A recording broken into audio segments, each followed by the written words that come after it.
Ça nous fait toujours de la joie lorsque nous savons que vous êtes nombreux devant le petit écran pour nous suivre, et surtout vous qui êtes dans la partie est de la République, parce que chez vous, il est déjà 18h moins quelque chose, et à Kinshasa, nous sommes encore 17h quelque chose, nous sommes déjà 17h45.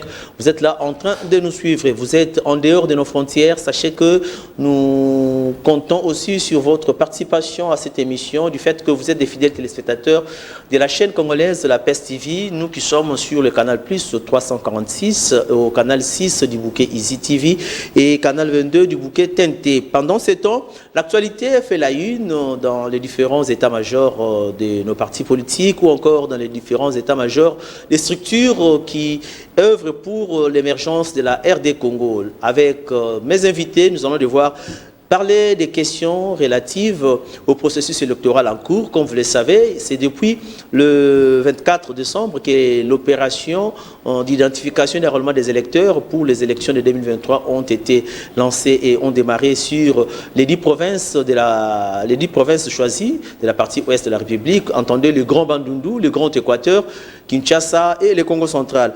Mais également, vous savez, comme vous et nous, la conférence de gouverneurs s'est tenue en Bandaka. Les gouverneurs ont pu formuler quelques recommandations au gouvernement central et aussi leur véhicule de fonction. Les gouverneurs ont besoin de leur véhicule de fonction. Nous allons en parler dans cette émission. Mais retenez aussi, il y a une forte déclaration, n'est-ce pas, faite par une coalition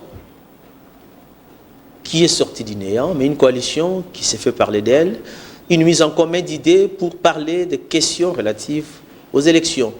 Il s'agit bien de Dr Mukwege, le sénateur Matata Ponyo, Dr Mukwege, le prix Nobel de la paix en RDC, plutôt le sénateur Matata Ponyo et l'opposant Martin Fayoulou. Tous ces points seront débattus sur ce plateau. Et qui vont faire le débat? Il s'agit bien de M. Evariste Bouema, qui est le président national du Regelco. Bonsoir, M. Evariste. Bonsoir, mon cher Charles. Merci. C'est vrai que ça fait un bon moment. Ça a toujours été un plaisir pour participer à cette émission. Je profite de la parole pour saluer le co-débatteur et saluer les téléspectateurs de votre chaîne et de cette émission, donc toute la population congolaise. Bon, j'ai toujours l'habitude, bon, c'est vrai avec peine, parce que la situation de nos frères dans l'Est de la République continue, parce que maintenant nous parlons plus des déplacés. Nous savons qu'il y a énormément de déplacés qui sont en train de fuir les conflits et qui sont dans des conditions très difficiles. Bon, c'est vrai que nous lançons un message aux autorités, mais on ne cesse de rappeler qu'il faut assister nos frères qui sont dans nos frères déplacés, parce que nous savons que nous sommes dans une saison pluvieuse, donc la saison de la pluie. Il y a d'autres qui manquent des tentes, donc ils sont passent leur nuit à la belle étoile, et même à manger, manquent à manger. Donc je pense que le gouvernement, nous avons lancé ces messages, nous ne cesserons de lancer ces messages pour que les autorités prennent leurs responsabilités au lieu de laisser, c'est vrai qu'il y a des ONG, mais la responsabilité première, c'est d'abord au gouvernement. Merci bien, M. Evariste. En face de M. Evariste, nous avons M. Grady Bongwele. Il est du parti Nouvel Élan, parti cher à l'ancien Premier ministre Adolphe Mouzito. Grady, bonsoir. Bonsoir, monsieur le journaliste. Et comment vous avez pu faire le déplacement de chez vous jusqu'ici? Ça a été facile, je crois bien. Non, mais se déplacer aujourd'hui dans la ville de Kinshasa est devenu un casse-tête. Il faut avoir un mental d'acier pour pouvoir se déplacer. Et donc, c'est par l'amour du Congo qu'on se retrouve ici. Donc, n'eût été la passion de l'État qui nous caractérise, nous ne serions pas ici parce que le transport est très difficile. Mais, qu'à cela ne tienne, nous pensons que dès l'arrivée de notre parti au pouvoir, nous serons en mesure de pouvoir bouger les lignes. Voilà, débat d'idées.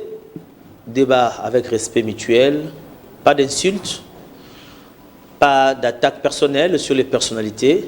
Nous allons juste parler des questions qui concernent la RDC. Aujourd'hui, nous sommes en train de parcourir les derniers jours de l'année 2022. Nous avons compris que dans la circulation routière, comme l'a dit Grady, les chauffeurs moto, ou bien encore les motocyclistes, fixent le prix des courses à leur gré, et c'est là sous la barre des autorités. La police est là, qui est censée réguler. La police est là, On fixe des prix comme on veut. Le gouverneur est au courant et nous nous posons la question, pourquoi cette situation doit perdurer? Monsieur Évariste. Oui, bon, je pense que je l'ai toujours dit d'ailleurs. C'est la responsabilité des autorités, et particulièrement concernant la ville de Kinshasa, c'est le gouverneur de la ville. Vous l'avez si bien dit que le gouverneur le sait. Le gouverneur le sait. Nous avons un ministre provincial de transport, le sait aussi. Et cela impacte la vie, même le panier, la vie, le budget de Congolais, parce que lorsque le prix du coût de transport augmente, donc le prix maintenant, les chauffeurs et des taxis motos ont fixé leur prix sous la barbe des autorités. Donc c'est la défaillance de l'État et la défaillance de ceux-là qui ont la responsabilité de nous gérer, malheureusement. Et que dire? Parce que si les autorités n'arrivent pas à réguler le secteur, nous ne pouvons qu'appeler soit. Ils devaient normalement, bon, nous savons qu'ils ne vont pas démissionner. Bon, nous souhaitons et nous rappelons à la population que prochainement, au moment des élections, parce que nous ne sommes pas encore à la campagne électorale et au moment du vote, mais au moment opportun, la population doit faire un bon choix parce que les autorités que nous avons actuellement, le gouverneur que nous avons actuellement n'arrive pas à bien gérer la ville. Malheureusement, donc, il faut prochainement qu'on puisse, la population puisse faire un bon choix pour la ville et probablement pour toute la République et nos représentants, donc toutes les autorités, parce que ceux qui sont là actuellement ont prouvé leur insuffisance, malheureusement leurs limites, donc il faut qu'il y ait d'autres personnes pour mieux gérer la ville et la République. Monsieur Bongouele, quel remède pouvez-vous proposer pour que la circulation ou encore la fixation du taux de transport soit quand même standard? J'annonce que quand vous êtes rond-point magasin, quittant bon magasin, vous prenez les avant-midi une moto pour aller vers Upen, on peut vous faire payer 2500, mais quand c'est déjà après 16 heures, ça arrive à 3000, 3500, et quand il pleut, ça fait 4000, 5000. Je me pose la question, est-ce que le trajet change de temps à autre? Comment? Quel remède pour que la situation soit stabilisée? Non, mais écoutez, la solution, c'est d'abord, nous devons nous rendre compte que le pouvoir qui est en place ne se préoccupe pas de la mobilité des Congolais. Le président de la République a accordé beaucoup d'importance à la gratuité, à la santé, mais il a oublié que la mobilité est aussi importante. Mais il y a des bus Transco. Oui, il y a les bus Transco, mais il faut mettre des mécanismes pour que le peuple congolais puisse se mouvoir comme il veut. Et j'ai comme l'impression que dans cette ville, l'État n'existe que de 6h à 12h. Et l'après-midi, l'État n'existe pas. La jungle. C'est vraiment compliqué. Moi, j'habite Mongafula. Je devrais payer 10 000 francs pour arriver ici. Vous imaginez? Mongafula Gombe, 10 000 francs. Mongafula Gombe, 10 000 francs, parce qu'il n'y a pas de transport. Juste l'aller. J'étais obligé de prendre Ipen, Kitambo, j'arrive ici. Et je ne suis pas le seul. Déjà, le peuple congolais souffre. Et au lieu de trouver des solutions adéquates, structurelles, pour résoudre les problèmes des transports, le peuple est abandonné à son triste sort parce que l'État nous donne l'impression qu'après-midi, il n'existe plus. L'État est là le matin, mais après-midi, les conducteurs des taxis et des motos font la loi à leur guise et c'est le peuple congolais qui souffre. Et vous vous posez cette question au moment où tout le monde se mobilise pour aller s'enrôler, question de pouvoir changer la classe politique dans les jours à venir. C'est une occasion, parce que je prends le peuple congolais à témoin, nous devons faire en sorte que les choses puissent changer. Et c'est une occasion pour nous de nous enrôler parce que dans les prochains jours, nous allons nous rappeler de toutes ces souffrances devant les urnes pour que nous puissions changer les choses.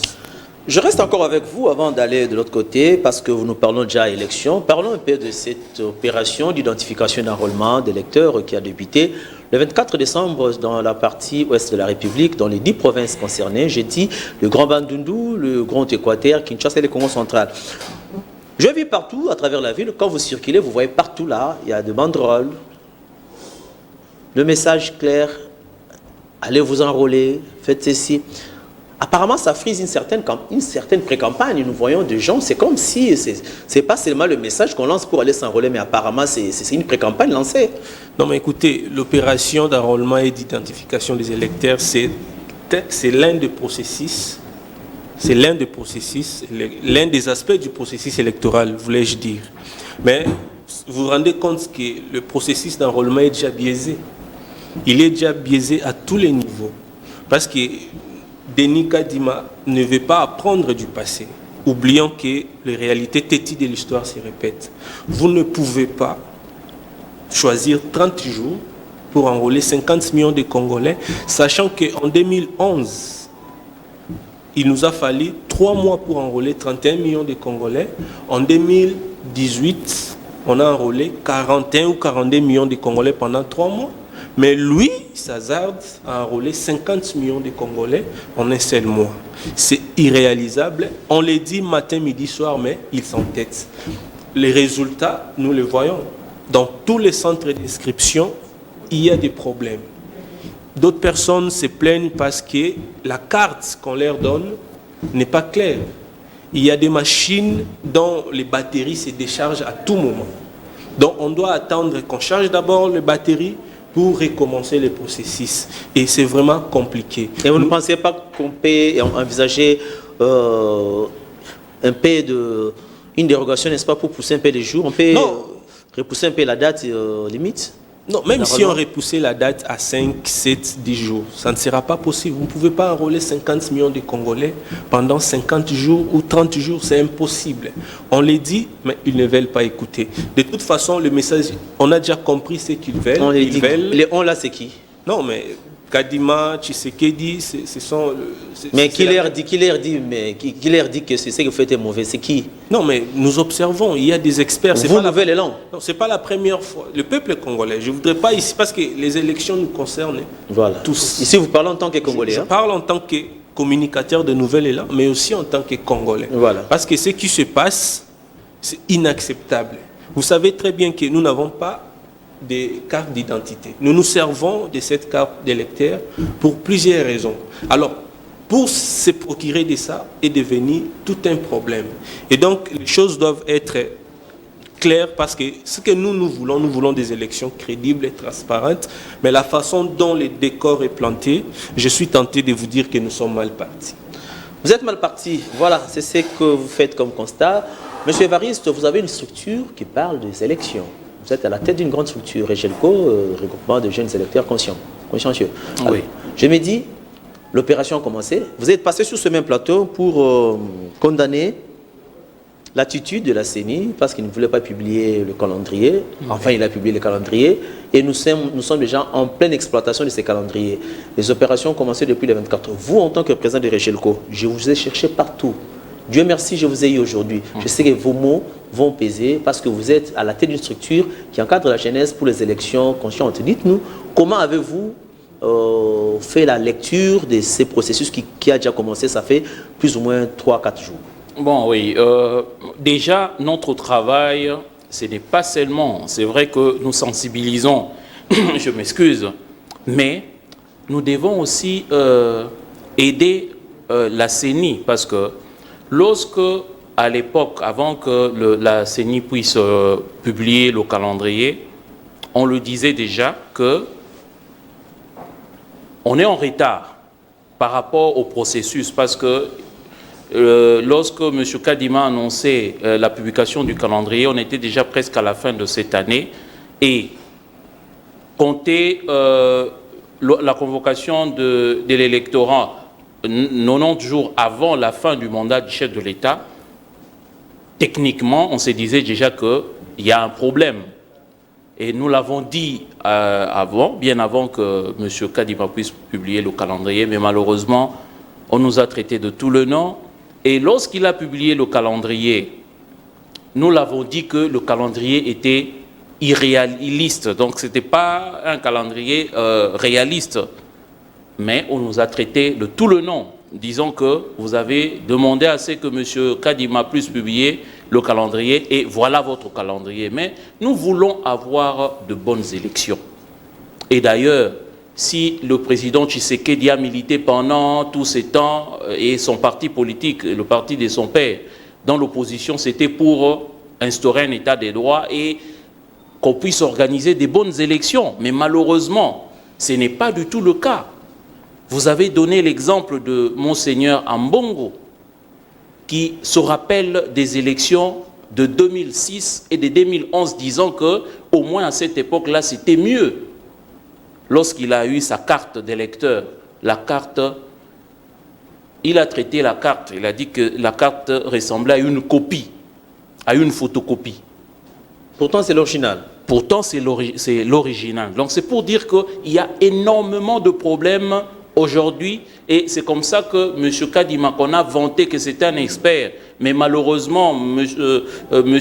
Kadima, qu'on n'a pas vanté par M. Kabila, qu'il était un expert, l'abbé Malouma, loupé à son âme, M. Kabila ne l'a jamais vanté comme expert, mais M. Kadima a été vanté par le chef de l'État, Tshisekedi, disant que c'est un expert. Mais ce qu'il est en train de produire comme travail, ce n'est pas un bon travail. Et cela dénote déjà ce que nous aurons comme élection. Mais M. Varis, oui. Ne soyez pas trop rigoureux. L'œuvre humaine souffre toujours des imperfections. Peut-être ce sont de nouvelles machines. Peut-être une semaine après, ça pourra quand même s'améliorer. Pourquoi vous êtes si rigoureux envers la qualité des cartes qu'on produit? Non, mais vous savez que ces gens-là aussi sont des apprentis. Attendez. Non, mais ils n'ont pas été bien formés, selon vous. Comment est-ce qu'on peut prendre des apprentis pour faire ce travail-là?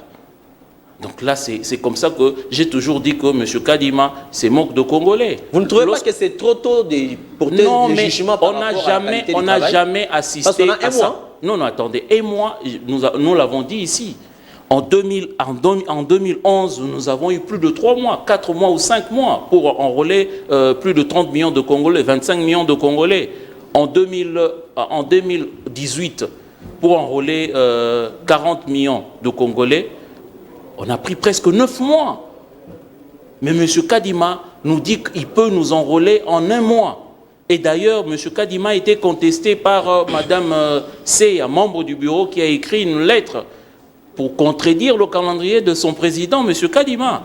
Donc c'est pour dire que tout ce qui est fait maintenant par M. parce que c'est M. Kadima qui est en train de le faire, c'est pour préparer déjà, ça se voit déjà que nous avons déjà un processus bâclé, nous aurons des élections bâclées. Bâclées seulement parce que la carte n'est pas claire. Non, mais l'objectif, mais non, attendez, cette carte, pas seulement la carte, mais le processus, même sur le plan technique, tout ce qui se passe sur le plan technique, sur le plan tout, il y a des problèmes. Nous avons suivi Oma Indombe. La société civile de Maïndombe, un représentant de la société civile a dit sur Top Congo que par jour, ils sont en train d'enrôler 15 personnes par jour. 15 personnes seulement. Et vous imaginez que par jour, enrôler 15 personnes, nous allons atteindre le résultat que M. Kadima est en train de nous dire. Ça sera difficile. Ils ont relevé de problèmes techniques. Énormément de problèmes techniques, de problèmes de maintenance et la lenteur de techniciens, des agents de la CENI. Est-ce que l'État a été suffisamment imparti pour que ces agents soient formés? M. Kadima a eu du temps. Ça fait combien de temps qu'il est président de la CENI? Et le gouvernement savait. C'est comme ça qu'il y a la part de la CENI, mais il y a aussi la part du gouvernement. Quand est-ce que le gouvernement a disponibilisé le moyen pour M. Kadima? La CENI est indépendante. Hein? Faut non, pas par rapport au financement. Par rapport au financement. Okay. J'ai bien précisé quand est-ce que le gouvernement a disponibilisé de moyens. Et d'ailleurs, j'ai suivi sur Radio Okapi que dans un centre d'inscription, les matériels sont venus dans un taxi. Dans un taxi. Donc nous allons revenir. Ce sont des élections bâclées que M. Kadima est en train de nous allons revenir, produire, malheureusement. Je rappelle nous aurons le même résultat. Tous les téléspectateurs que j'ai reçu, M. Varis Tibouema, il est de Regelco, et M. Grady, qui est de Parti Nouvel Élan. Il est communicateur dans Nouvel Élan. M. Grady, vous avez suivi avec nous la déclaration faite par Matata Pogno, Martin Fayoulou et le prix Nobel Dr Denis Mukwege. Selon eux, ils sollicitent la récomposition du bureau de la CENI, ou encore de la CENI en soi. Comment vous avez jugé ces messages? Non, mais écoutez, Tshisekedi peut accepter de laisser beaucoup de choses, mais il n'acceptera jamais qu'il y ait une recomposition de la CENI ou de la Cour constitutionnelle. C'est une affaire de vie ou de la mort pour lui. Donc il sait que son pouvoir est venu de la CENI et de la Cour constitutionnelle et il n'acceptera jamais qu'il y ait recomposition. Donc il revient maintenant à nous, force politique, force sociale, de faire pression à M. Tshisekedi pour qu'il y ait, n'est-ce pas, obtention de ce que nous revendiquons. Mais qu'est-ce qui se cache derrière le message là de ces trois personnalités? Non, mais de toute façon, on sait comment les politiciens se comportent à la veille des élections. Ils font des alliances. On s'est posé la question, avoir trois personnes, ces trois personnes-là, on s'est dit, qu'est-ce qui les met en commun? Qu'est-ce qu'ils ont comme point commun? Ce qui les met en commun, c'est le goût du pouvoir, l'envie du pouvoir, tout simplement. Parce qu'il est quand même incompréhensible qu'après 3 cycles électoraux, que les gens se réunissent pour faire des alliances sur des personnes. Ce que nous, Nouvelle Élan, nous voulons faire des alliances, des projets de société. C'est pour cela, vous voyez que jusque-là, nous ne sommes pas encore prononcés par rapport à la ligne politique. Mais vous allez quand même vous enrôler? Non, nous devons nous enrôler parce que c'est important de pouvoir s'enrôler. Le président Moussi ne s'est pas encore enrôlé, je crois. Non, il va se rendre bientôt à Kikwit pour s'enrôler, pour avoir sa carte d'électeur. Et donc, ce que nous voulons des alliances sur la gouvernance. Nous voulons des alliances par rapport au projet de société, par rapport au programme politique. Nous ne voulons pas des alliances sur des personnes, parce que ce qui s'est passé à Genval, nous devons tirer des leçons par rapport à ce qui s'est passé à Genval. Nous nous sommes réunis pour chasser Kabila. Mais après, la Mouka est aujourd'hui en débandade à cause de ce genre d'alliance. Et donc, ce qui se passe dans apparemment, tout ce que Fayulu fait ne vous plaît pas. Apparemment, tout ce que Fayulu fait devient amer vis-à-vis de Nouvelle Élan. Nous avons beaucoup de respect pour le président Eli. Il a été élu en 2018. Nous lui devons beaucoup de respect, mais nous pensons qu'en ce moment, la ligne politique, la ligne maîtresse qui doit nous guider, c'est nos projets de société et non des individus. Et donc, M. Tshisekedi peut accepter de nous donner certaines choses, mais la recomposition de la CENI, la recomposition de la Cour constitutionnelle, c'est pratiquement impossible. Parce qu'il sait qu'en 2018, s'il a prétendument gagné les élections, c'est grâce à ces deux institutions. Et pour lui, c'est une affaire de vie ou de mort. Donc il revient à nous, classe politique, il revient au peuple congolais de faire pression. Mais donc ces déclarations de Matata Ponyo, Fayulu et Mukwege, un coup d'épée dans l'eau. Ils se sont réunis, n'est-ce pas, pour plaider la cause de Matata, pour plaider la cause de Mukwege. Donc il n'y a rien il n'y a pas d'intérêt de la population dans cette déclaration et nous ne sommes pas concernés. Ce qui est important, c'est l'offre politique et nous... Mais vous décriez la CENI, mais lorsqu'on dit on doit recomposer cette CENI, vous devez quand même appuyer cette idée? Non, mais recomposition de la CENI, nous le voulons. Mais à ce stade actuel, c'est impossible. Vraiment compliqué. Donc vous êtes réaliste que c'est impossible à ce stade? C'est compliqué à ce stade. Le chemin est déjà irréversible. Voilà. Je reviens du côté de M. Ariste, parce qu'on en parle. Est-ce que c'est possible qu'on puisse retoucher encore la CENI? Vous êtes sûr? Oui, c'est comme ça que j'allais d'ailleurs réagir par rapport à ça, disant que apparemment c'est un calcul politique. Je le dis parce que nous savons que la CENI répond au régime de l'UDPS. Donc c'est un calcul politique parce qu'aujourd'hui la population demande à ce qu'on puisse ajouter quelques jours donc, par rapport au processus d'enrôlement. Hein, ils sont en train de demander, disons que un mois c'est insuffisant, il faut qu'on puisse prolonger. Donc je pense que tout est fait pour amener à un prolongement et à une modification du calendrier qui va aller maintenant au-delà de 2023. Donc c'était ça l'objectif. Donc c'est comme ça que je me dis, probablement M. Kadima a fait tout ça sciemment pour nous amener à un prolongement, à une modification du calendrier, parce que nous savons que techniquement, c'est impossible d'enrôler plus de 50 millions de Congolais dans un mois. C'est impossible. Donc il va modifier le calendrier. Vous êtes quand même confiant que le 20 décembre, vous allez aux urnes? Non, non, mais lorsqu'on modifie déjà le temps par rapport à l'enrôlement. Ce n'est pas encore modifié. Hein? Non, il ne vous a pas encore accordé. C'est inévitable. C'est inévitable. Lorsqu'on Ça, c'est un enrôle... procès d'intention. Non, non, mais lorsque dans tous les centres d'inscription, bon, pas tout le centre, mais la plupart... Il n'y a que 3 jours. Non, non, attendez. Admettons qu'on puisse, qu'on puisse quand même penser à refaire les choses et que les choses aillent mieux. Lorsqu'on Cette émission est enregistrée. Hein, oui, lorsqu'on donnait... Nous allons vous faire vivre ces moments de parole. Non, non, je ne refuse pas, mais je suis pragmatique. Lorsque, en 2011, on a lancé l'opération pour l'enrôlement des électeurs, mais le même jour, l'opération commençait. Mais malheureusement, avec M. Kadima, la plupart des centres sont fermés. Vous allez dans des centres, vous trouvez de cadenas. Vous allez dans des centres, vous trouvez peut-être les agents de la CENI, mais ils n'ont pas de machine. Et comme ça, ça a pris 2, 3, 4 jours. Tout ça impacte sur le processus et sur le calendrier. Nous devons être conséquents. Et M. Kadima le sait, il le savait. C'est comme ça que je dis, c'est un calcul politique. Parce que nous savons que M. Kadima répond au régime de l'UDPS. C'est un calcul politique pour modifier, parce que nous savons qu'ils vont modifier le calendrier. La CENI est une institution indépendante? Non, il n'y a pas d'indépendance. Nous savons comment est-ce que M. Kadima est arrivé à la tête de la CENI. Nous savons comment est-ce que ce bureau a été installé. Vous avez peur des élections? Là, vous avez réclamé les calendriers est là. Non, et maintenant commence l'enrôlement, vous dites non, voilà, c'est un calcul politique. C'est pour la première fois. Vous avez peur de quoi? Non, non, attendez. C'est pour la première fois d'assister à ce que nous assistons aujourd'hui dans la ville de Kinshasa. C'est une innovation peut-être. Non, voyons voir la fin. Non, quelle innovation? Voyons voir la fin. On s'enrôle pendant un mois. Voyons voir la fin. Quelle innovation? En 2005, lorsqu'il y a eu enrôlement, le jour où l'opération débutait, les centres, il y avait des centres et on s'enrôlait. Mais aujourd'hui, ce n'est pas le cas. En 2011, c'était pareil que 2005. En 2018, même, lorsqu'on a lancé les opérations, mais on allait dans des centres et on se faisait enrôler. Mais aujourd'hui, c'est impossible. Les gens cherchent des centres. Et si au bout de ce 1 mois, on trouve que le nombre attendu est atteint? Malheureusement, ça ne va pas atteindre ces nombres-là.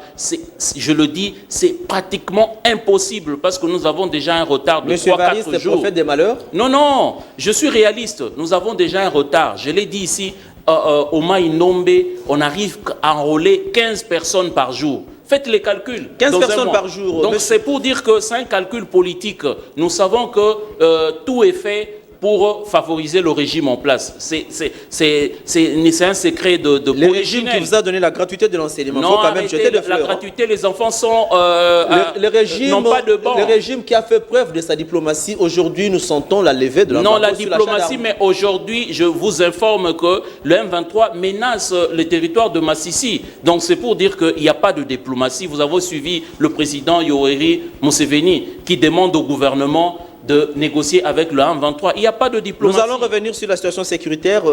Grady Bongwele, est-ce que la population a cet engouement-là, n'est-ce pas, de pouvoir aller s'enrôler? Vous êtes sûr? Ou bien elle est désespérée? Elle ne plus... est-ce qu'elle est encore chaude pour aller s'enrôler au prorata du comportement des différents mais il n'y a pas représentants? Il n'y a pas d'engouement parce que ce qui s'est passé en 2018, en 2011, en 2006 est toujours dans nos esprits. Et donc chacun de nous doit jouer son rôle, n'est-ce pas? C'est lui de mobiliser la population et dire à la population que la carte d'électeur ne nous sert pas seulement pendant le vote. On se sert de ça pour plusieurs raisons, parce que dans notre pays, nous n'avons pas des cartes d'identité. Et donc, c'est important pour nous de nous procurer des... Mais vous, force politique, pourquoi vous n'avez jamais pensé à réclamer la carte d'identité? C'était aussi une promesse du chef de l'État qui devrait doter les Congolais de cartes d'identité. Malheureusement, vous vous fiez toujours à ces cartes d'électeurs. Non, mais comment les réclamer? C'est une obligation. Il n'est pas question de réclamer... Mais vous réclamez les élections aussi parce que c'est aussi une obligation. C'est une obligation. Vous avez des choix? Dans un État sérieux, nous ne pouvons pas manquer de carte d'identité. Et donc, ce qui est important ici, c'est que la population doit s'enrôler parce que malgré, n'est-ce pas, le velléité de la tricherie de M. Kadima, c'est possible de pouvoir changer les choses. Si nous nous levons comme un seul homme pour dire non, n'est-ce pas, à Tshisekedi, peu importe ce qu'il a mis comme président de la CENI ou de la Cour constitutionnelle, c'est possible de pouvoir pouvoir changer les choses. Donc, si nous sommes mobilisés comme un seul homme, que ce soit Cour constitutionnelle, que ce soit CENI, que ce soit M. Tshisekedi, ça va être difficile pour eux de pouvoir tricher, si et seulement si nous sommes conscients que notre destin c'est entre nos mains et que nous ne pouvons pas blaguer avec l'avenir de notre pays. Vous motivez la population à aller s'enrôler. Donc je motive la population, j'appelle la population à pouvoir s'enrôler parce que c'est important. C'est important dans une démocratie, c'est important pour notre avenir, c'est important pour l'avenir de nos enfants. Et donc, c'est le message qu'il faille lancer en ce moment. Voilà. Je rappelle que sur ce plateau, j'ai des personnalités qui savent bien parler pour l'air Congo. Et il y a un des co-débatteurs qui vient de s'ajouter. Il s'agit bel et bien de M. Romain Ganjambe. Il est secrétaire général du soutien aux actions de Guy Luando, mais également il est membre du parti AREP. L'opération d'identification et d'enrôlement des électeurs a commencé. Votre première impression? Bien évidemment, je tiens à m'excuser pour le retard. La réalité de Kinshasa m'a soumis à un exercice qui a fait que je vienne en retard. Okay. Je m'excuse beaucoup auprès de tous les téléspectateurs pour mon retard. Voilà. Ici, ça tombe bien que je suis encore à côté de mon co-débatteur qui, les jours où on devait parler du processus électoral, il n'a pas crié au calendrier. Il n'a pas crié, il a dit ce sont des fiascos et tout. Et aujourd'hui, il y a un enrôlement. Bravo à l'expert international en la personne du président de la CENI, je cite M. Kadima. J'aurais voulu que vous soyez au début de l'émission. Quand on vous appelait expert Kadima, il a été refusé ici par votre co-débatteur actuel. Mais si je vais vous allez balayer les chuter dans ce terrain-là à un moment, mais je pense qu'aujourd'hui, tout le monde peut facilement comprendre que les élections ou le processus électoral est déjà en marche. Étant déjà en marche, vous avez vu même ceux qui se sont opposés pour dire qu'il n'y aura pas ceci, Fayoulou s'est enrôlé, pour dire qu'il est d'accord avec le processus. Nous n'avons plus le temps à perdre derrière certaines histoires qui ne tiennent pas debout. On avait besoin des élections au respect de la Constitution qui dit à ce que après chaque mandat, on doit faire les élections. Et voilà, le gouvernement de la République, par le biais du Premier ministre, chef du gouvernement, Samadou Kone, sont arrivés à fournir ce qui était nécessaire à la CENI pour que nous puissions arriver. Mais je vous rappelle ici, parce que vous êtes de la REP, vous êtes parti au pouvoir, vous êtes de l'Union sacrée bien sûr, on a constaté rapidement que la qualité des cartes qu'on délivre n'est pas bonne. Le cardinal en a fait mention. Et lorsqu'on va sur le terrain, on sent que les bureaux ne sont pas ouverts, les machines ne sont pas chargées. Il y a un peu dans la logistique des ratés, dans ce qu'on a constaté dans cette opération d'identification d'enrôlement. Vous vous dites que c'est très bien, mais pourtant les gens se plaignent. Les gens se plaignent. Fayoulou venait de s'enrôler, il a dit qu'il a fait 22 minutes. Imaginez-vous, pendant un mois, si on doit prendre 22 minutes pour une personne, est-ce que le un mois accordé, ça sera possible? Vous savez, nous sommes dans un monde purement technologique qui a ses aléas. D'aucuns ignorent qu'il peut y avoir des couacs, mais cela ne pourra jamais porter entrave sur le processus qui est déjà en marche. Le un mois va suffire. Ça dépendra de l'appréciation de la CENI parce que tout au départ, on doit savoir que la CENI est Commission électorale nationale indépendante. Elle est indépendante dans ses décisions, elle est indépendante dans tout ce qu'elle fait. Si la CENI voit que, par exemple, il y a eu retard, je ne vois pas en mal pourquoi on ne peut pas faire un petit problème. Ça, c'est mon avis. Je ne dis pas que c'est l'avis de la CENI, mais je ne vois pas pourquoi cela pourrait poser préjudice si on pouvait rallonger pour faire les rattrapages pour ceux qui n'ont pas eu de cartes. Les problèmes techniques, il y en a et il y en aura toujours. Ça peut se présenter. Et cela ne veut pas dire qu'on doit mettre en cause ou bien fouler aux pieds. Donc, Romain Ganjambe, vous saluez l'opération d'identification d'enrôlement. Vous êtes d'accord avec nous? Ouais. Voilà. Je reviens encore dans un autre volet.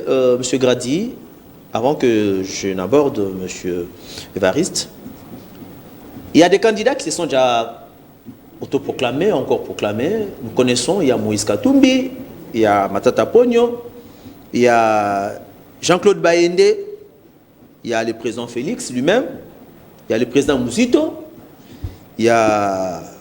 Bon, tous ces gens-là, quand ils ont déclaré la candidature, personne n'a fait autant de bruit que lorsqu'il a entendu la candidature de Moïse Katumbi.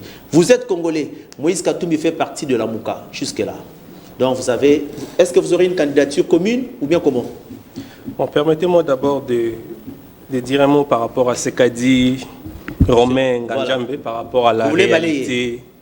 La réalité de Kinshasa lui a imposé d'arriver en retard. Donc il se moque des Kinois, sachant qu'il est du pouvoir, il dit la réalité de Kinshasa. Donc il fait allusion aux embouteillages.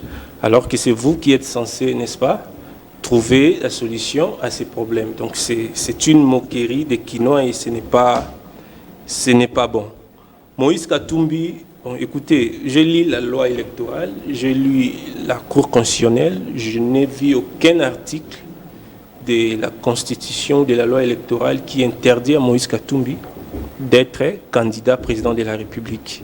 Mais le problème avec Katumbi est qu'il s'est investi président de la République sans un programme politique bien détaillé, bien chronométré, bien budgétisé. Et ça nous fait peur. Est-ce que dans ce pays, il y a des programmes chronométrés, budgétisés qui soient respectés? C'est ce que nous voulons. Nous, Nouvel Élan, c'est ce que nous voulons. Nous ne voulons pas des alliances sur des personnes. Vous n'avez pas peur de Moïse Katumbi? Non, nous ne pouvons pas avoir peur de Moïse Katumbi parce que je sais que pour être voté, vous devez présenter, n'est-ce pas, un projet de société. Et son départ de l'Union sacrée vous a quand même réjoui? Parce que vous avez fouillé dans la Mouka à un certain moment. Non, mais que Katumbi quitte l'Union sacrée ou pas, ça ne nous concerne pas.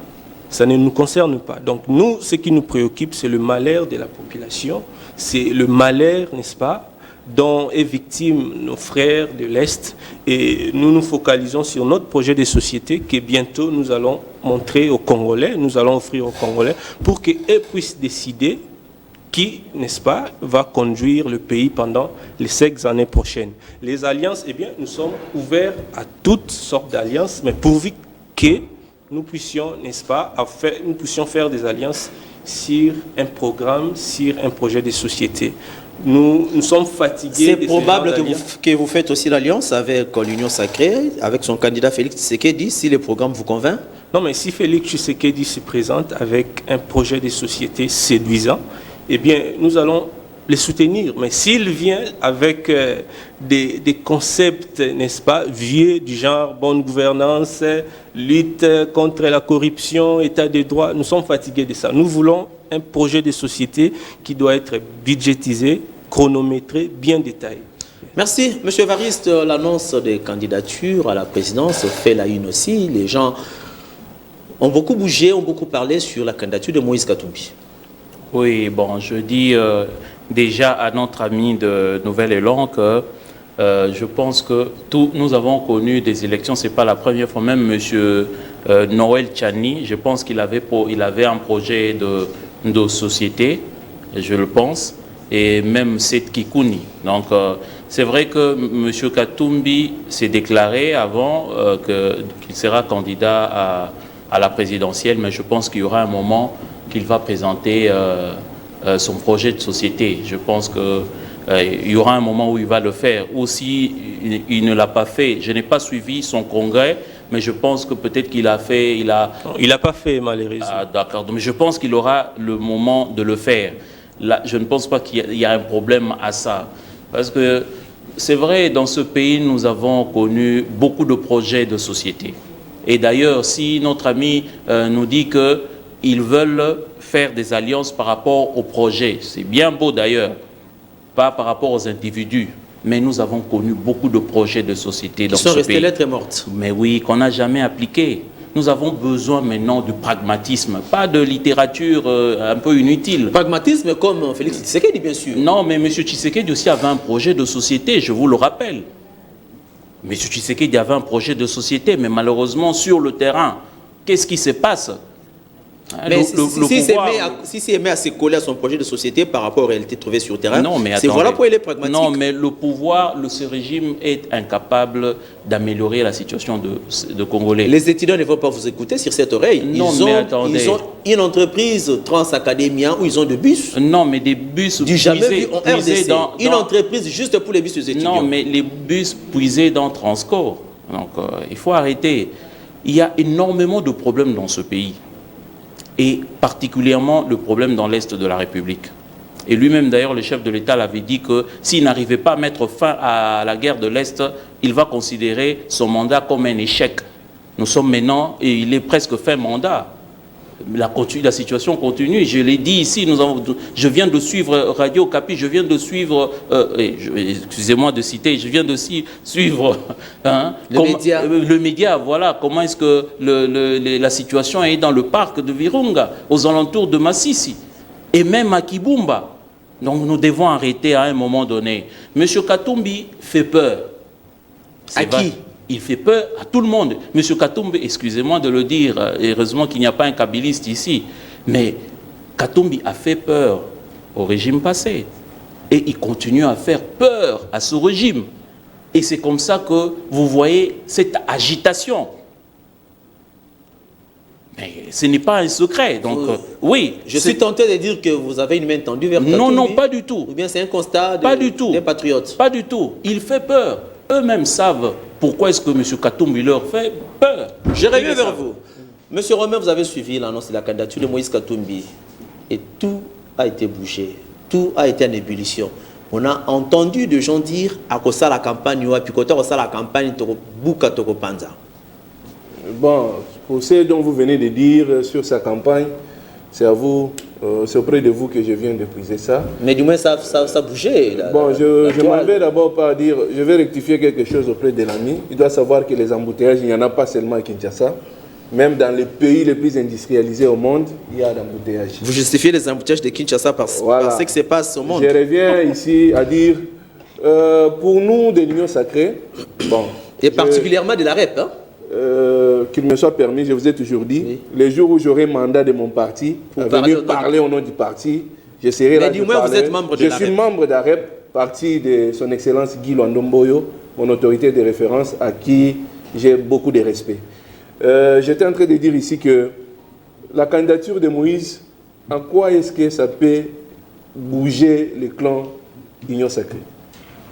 Nous avons vu des déclarations, Mende est allé parler, nous avons vu Baudouin Mayo réagir. Chaque personne est libre de donner, chaque personne est libre de donner son point de vue. Nous sommes en démocratie. Est-ce qu'il devrait réagir? Comme moi maintenant, tout comme je pouvais vous dire, je ne parle pas, mais je parle parce que c'est une question qui m'est posée et je donne mon point de vue. Et vous ne trouverez jamais l'Union Sacrée se réunir pour réfléchir sur comment ça va se passer parce que Katumbi a déclaré sa candidature. Donc il ne vous fait pas peur. Peur à quoi? Permets-moi de faire une petite histoire. Katumbi a été dans Genève. Une minute. Hein? Katumbi a été dans Genève. Et dans Genève, vous avez vu ce qui s'est passé. Tout le monde s'est désolidarisé de Félix Tshisekedi où il est resté seul avec Vital Kamerhe. Cela n'a pas empêché à Félix Tshisekedi de gagner les élections. Aujourd'hui, Katumbi prend sa position. Il était dans l'Union Sacrée. Il a un bilan. Vous l'avez roulé dans l'Union Sacrée sur Qui l'a roulé? Parce qu'aucune personne... Vous vous êtes servi de on l'a roulé comment? De son nombre de députés pour avoir une majorité. La politique est une affaire d'accord. Nous nous mettons d'accord sur un certain nombre de points. Nous sommes d'accord, on avance. Et quand on avance, vous donnez vos éléments qui viennent au gouvernement et on avance. Est-ce que vous avez entendu qu'on a révoqué un de ses ministres? Vous avez entendu qu'il y a eu quoi au sein... Vous les avez débauchés sûrement. Parce que Bruno Zang dit, lui, il va créer son parti, il n'est plus avec Katumbi. Vous les avez débauchés sûrement. Mais là, c'est un problème purement interne de l'Union Sacrée. Non, comment je peux dire, les regroupements politiques qui mettaient ensemble, ensemble pour la République et les autres partis politiques, ça c'est leur problème interne. Mais vous niez quand même Katumbi aujourd'hui. On ne peut pas le nier. Non, j'ai dit ceci. C'est ça. J'ai dit ceci. Il a géré l'opposition avec ses moyens financiers. Non, vous ne pouvez pas dire ça. Vous ne pouvez pas dire ça. Il a fait déplacer tous les opposants vers Genval, il a pris en charge tout. Et les opposants de l'époque aujourd'hui au pouvoir l'ont reconnu. Je reprends ceci. la politique est une affaire d'intérêt. Sans intérêt, Moïse Katumbi ne ferait pas ce qu'il a dû faire selon ce que vous dites, parce que moi, personnellement, je n'ai pas de preuves là-dessus. Si tel en est le cas, il n'en avait pas fait pour rien. Il avait une visée par rapport à cela. Et cela a fait en sorte que, après Genval, il y a eu des accords et tout ce qu'il y a, il s'est retrouvé dans l'Union sacrée. Qu'à cela ne tienne, la question tourne autour de sa candidature. C'est ça la sportivité de la démocratie. Vous avez vous avez parlé de l'honorable Mozito, qui est aussi candidat. Vous avez parlé des autres. C'est ça. Nous ne sommes pas nous sommes dans un pays où vous êtes libre de parler, vous êtes libre de mettre votre opinion, votre point de vue. Je reviens vers vous, M. Romain. Malheureusement que vous soyez arrivé en retard parce que vous avez beaucoup à dire, mais nous sommes contraints par le temps. M. Grady, les rebelles M23 ont fait une déclaration pour dire qu'ils quittaient Kibumba. Et les forces régionales vont rester à Kibumba, le territoire ils ont quitté. Mais le porte-parole dit que ces messages cachent beaucoup de non-dits. Qu'en pensez-vous? Non mais écoutez, permettez-moi encore une fois de plus de dire à mon co-débatteur de citer les réalités de Kinshasa dont il a fait allusion lorsqu'il est arrivé. Bien évidemment, ça sera l'embouteillage, l'incivisme routier. C'est vous qui êtes censé de réguler ça, n'est-ce pas? Il ne faut pas se servir d'un mauvais exemple pour justifier votre incompétence. Ok, parlant du M23, nous avons déjà donné nos 10 recommandations pour pouvoir trouver la solution à ce qui se passe. Vous êtes fort en recommandations? Oui, nous avons déjà donné nos recommandations pour trouver la solution à ce qui se passe là-bas. Et la meilleure solution, c'est de faire la guerre. La guerre, c'est la solution. C'est servir des armées étrangères, parce que c'est une habitude depuis 1960 jusqu'à aujourd'hui. La RDC n'a jamais été souveraine. À chaque fois qu'il y a conflit, on se sert toujours des armées étrangères pour trouver des solutions, n'est-ce pas, en interne. Et ce n'est pas bien. En 1960, il y a eu crise de légitimité entre Lumumba et Kassavubu. Les troupes des Nations Unies et l'armée belge est venue. Et depuis 1960 jusqu'à aujourd'hui, les réalités têtues de l'histoire se répètent. Tout simplement parce que nous ne nous focalisons pas sur les régaliens, nous sommes focalisés sur ce qu'a dit mon ami Moïse Katumbi, Mouzitou, Fayoulou. On passe tout le temps inutilement à parler des personnes alors qu'il est temps de parler des idées, de parler des projets des sociétés. Et donc, ce qui se passe à l'Est nous préoccupe tous, mais la meilleure solution, c'est de faire la guerre. Mais puisque nous n'avons pas de moyens pour faire la guerre, nous ne devons pas coopérer avec des armées étrangères, des armées africaines ou le Rwanda. Le Rwanda a ses maîtres. Le Rwanda est une marionnette de la communauté internationale et nous devons aller directement vers la communauté internationale pour lui dire de cesser de soutenir le Rwanda.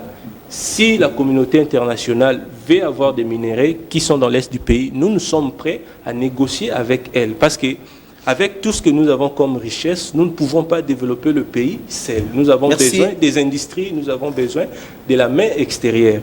Je salue, n'est-ce pas, la décision du Conseil de sécurité des Nations Unies qui a, n'est-ce pas, levé l'embargo sur la notification des achats des armes et de kits des soldats. C'est une victoire de la population congolaise que M. Tshisekedi arrête un peu de... Pas de la diplomatie agissante du chef de l'État. Absolument pas, parce qu'aujourd'hui... Finalement, le chef de l'État n'a rien fait dans tout ça. Non, aujourd'hui, le monde est divisé, n'est-ce pas? Donc, ce qui se passe en Ukraine a joué en notre faveur par rapport à cette histoire d'embargo, parce que le monde est divisé et la communauté internationale veut, n'est-ce pas, rallier beaucoup de pays pour plaider, n'est-ce pas, la cause de l'Ukraine. Et nous étions en pole position. C'est la raison pour laquelle la communauté internationale s'est inclinée par rapport à nos revendications. Je reviens vers vous pour la conclusion. Avec la victoire agissante des messieurs Tshisekedi. Je reviens avec vous pour la conclusion. Monsieur Variste, les rebelles M23. Oui, mais la situation de M23, nous ne cesserons de le dire d'ailleurs. Et je suis d'avis parce que je l'ai dit toujours. Mais avant tout, il faut qu'on organise notre armée. Il y a un budget costaud. Non, mais attendez, le mal avec ce pays, nous avons en 2022, il y avait un budget de 11 milliards. Mais la situation de nos militaires continue à poser problème. Et aujourd'hui, l'année prochaine, le budget est évalué à 16 milliards. Nous aurons ces mêmes problèmes parce que les institutions de la République, la plupart du budget... Mais non, mais c'est ça, la plupart des budgets est dépensé dans les institutions, malheureusement. C'est comme ça que on nous a vanté la gratuité de l'enseignement, mais les enfants, il n'y a pas d'école. Cette fois-ci, il y a réduction des 30 des institutions. Il n'y a pas d'école. Non, non, attendez. Au début, c'est toujours comme ça, mais il y a après. Vous verrez que non, il y a dépassement budgétaire à la présidence, à la primature, à l'Assemblée. Revenons avec la situation. Donc c'est pour dire que oui, c'est pour dire qu'il y a des problèmes. Malheureusement, le budget est dépensé dans les institutions. Le problème de l'Est, moi, je ne cesserai de le dire, nous devons nous organiser. Commencer à s'organiser en interne, au lieu d'aller chercher de l'aide à l'extérieur. L'exemple que nous avons de l'Ouganda. L'Ouganda, il y a un accord bilatéral entre la République démocratique du Congo et l'Ouganda. Mais nous savons que l'Ouganda soutient le M23. Mais il y a une force ougandaise dans le pays et il y a une autre force qui est dans le troupe de l'EAC. À quel jeu jouent les gouvernements? À quel jeu joue l'EAC? Bon, la population au moins a déjà compris que c'est le Rwanda, l'Ouganda, mais quand est-ce que le gouvernement va comprendre que l'Ouganda soutient le M23? Donc c'est pour dire que on ne peut plus espérer quelque chose de ce gouvernement.